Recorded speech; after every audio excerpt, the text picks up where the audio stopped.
We are now in Module 3. In this module, we will discuss the dynamics of sexual abuse and sexual harassment. We will also look at the common reactions to sexual abuse by sexual abuse victims. And finally, we will look at how to detect and respond to sexual abuse.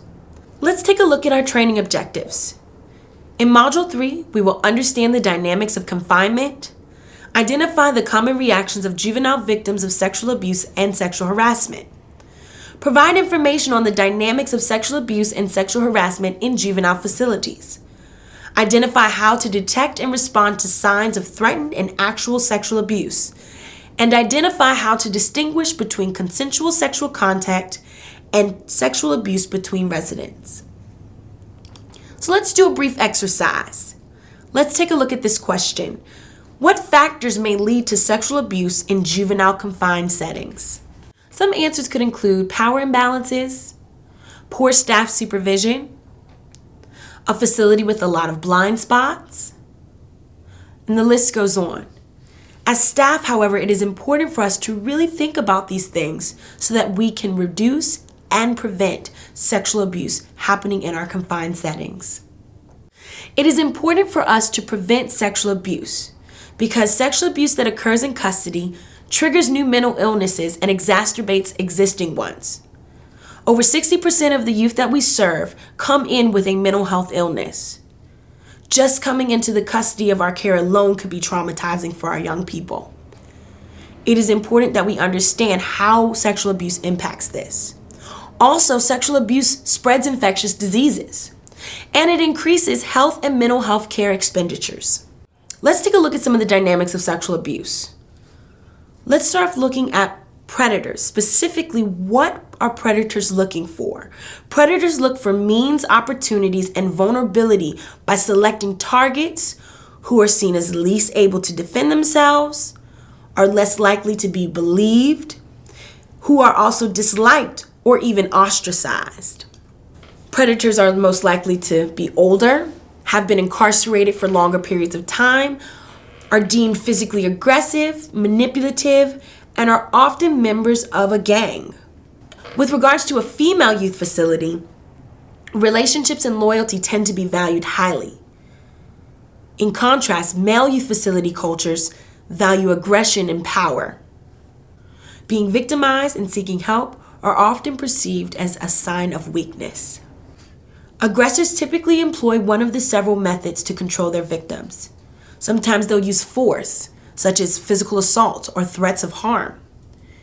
They could use entrapment or blackmail, such as requiring a victim to pay a debt with sex or protection. Anyone can be at risk, but residents are more vulnerable if they are dealing with pressure tactics, persuasion, bribes, use of alcohol and drugs, etc. The important piece as a staff working for this agency and working with such youth is that coercion is not consent. Many of the youth who come into our care may be young and inexperienced and the first time experiencing a detention facility. Such youth are considered vulnerable because they're seen as not tough or street smart. They may have mental illnesses or developmental disabilities. Youth who are incarcerated for sexual violence against children or vulnerable adults are at higher risk at being victims of sexual abuse when in a confined setting. The Department of Juvenile Services defines vulnerable youth who identify as lesbian, gay, bisexual, transgendered, or intersex, also victims who've experienced previous sexual abuse, or youth who may have cognitive or mental health impairments. It is important as staff that we educate ourselves about the characteristics of the population we are serving. This will greatly assist in us preventing and detecting sexual abuse. Staff should also know what characteristics make a resident more vulnerable to abuse, as well as what characteristics make a resident more prone to predatory activity. With regards to a vulnerable population, it is important to understand the dynamic of inappropriate sexualization. This occurs due to many different factors. Let's take a look at our female population. Incarcerated females may engage in sexual activity while confined for several reasons. One being is that sex is defined as love or as a commodity. A lot of times what we see in our female population is this creation of pseudo families. We also see that there are some boundary issues. And then we have an issue of challenges in defining domestic violence and fears about disclosure and reporting of sexual abuse. We also see inappropriate sexualization due to the onset of post-traumatic stress disorder, also known as PTSD, and re-traumatization, crisis and long-term treatment issues, and trauma that remains untreated. In addition to discussing the dynamics of sexual abuse, we also have to discuss the dynamics of sexual harassment. Sexual harassment may precede sexual abuse and is used to test a target, demean others, overtly and subtly intimidate, challenge new residents or staff, threaten residents or staff who are perceived to be weaker. Sexual harassment may also be used to move the alleged perpetrator and to retaliate against the alleged perpetrator.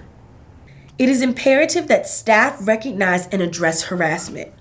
The sooner the lower level behaviors are responded and addressed, the less likely more serious and dangerous behaviors will be exhibited.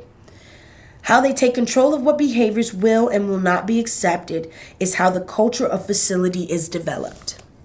What are some common reactions we see in sexual abuse victims? On this slide, we can see a list of a few. Some that have been seen include anger, anxiety, depression, disbelief, fear, numbness, guilt, or shame. Take a moment. Can you think of anything else? Now we're going to take a look at youth and trauma. Ask yourself this question: why is it important to understand the impacts of trauma? It is important for us to really reflect on that question because this is the population we are serving. We are working with youth who have experienced traumatic situations and who are in our care. Let's take a look at the neurobiology of trauma. This specifically impacts the brain. We know that the brain is a vital organ and it really affects our way of living and how we function. 3 areas we're going to look at. We're going to look at the frontal lobe, the limbic system, and the brain stem. So the frontal lobe is the place of our brain where we are able to make sound judgment and decisions. Statistically, it takes about age 25 for a brain to fully develop. The last part of the brain that fully develops is the frontal lobe. Again, the frontal lobe is the seat of conscious memory, chronological information. The limbic system, that deals with our emotions.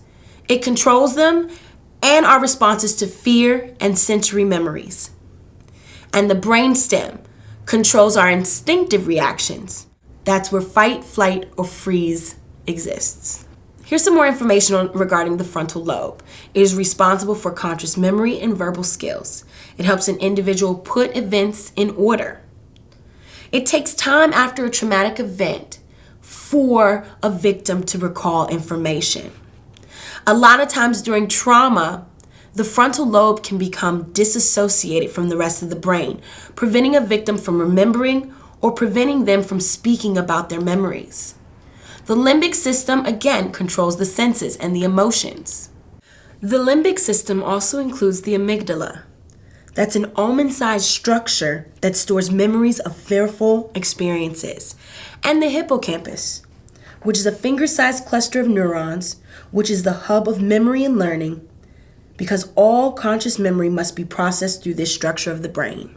So during a traumatic event, the amygdala might depress the hippocampus function and make an individual unable to remember all or part of its events. Traumatized individuals are more likely to be able to answer sensory questions than ones about specific events. Some of those sensory questions might include, what did you see? What did you hear? What did you taste? The one question they are not able to answer is what happened. Trauma has been proven to have significant and very real effects on the victims and their brain functionings. It also disrupts the stress hormone system that is regulated by the brain. By disrupting the brain's normal reaction to stress, memories of traumatic events can stay stuck in the subconscious where they can have an unconscious effect on the victim's actions. This is why some victims of sexual abuse do not react in a way that are considered normal. There is no normal response to trauma. It is different for each person. Such results can include, but are not limited to, post-traumatic stress disorder.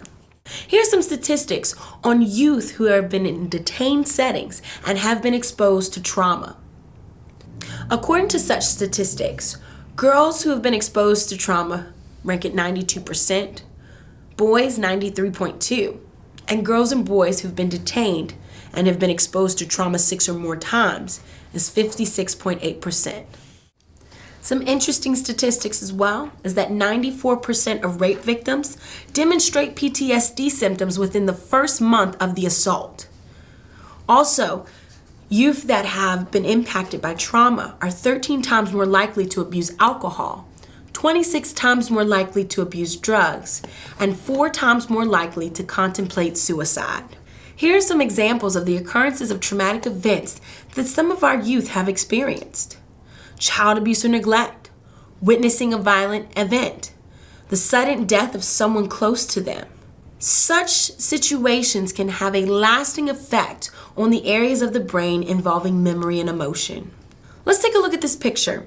Here we have a picture of 2 brains. Both subjects are 3 years old.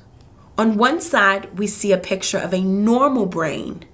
And on the other side, we have a 3-year-old who has experienced an environment of extreme neglect. There is no denying the physiological differences that occur as a result of trauma. Ask yourself this question: how could these differences in brain development manifest through behaviors later in life? Understanding how the brain is responsible for our behaviors and what results when a brain is underdeveloped due to trauma allows us to adjust our supervision and communication styles.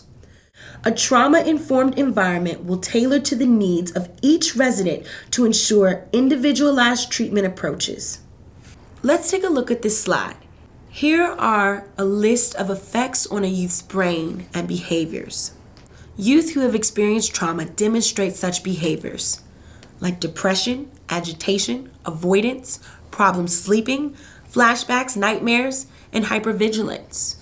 They also experience substance abuse issues, amnesia, disassociation, and eating disorders.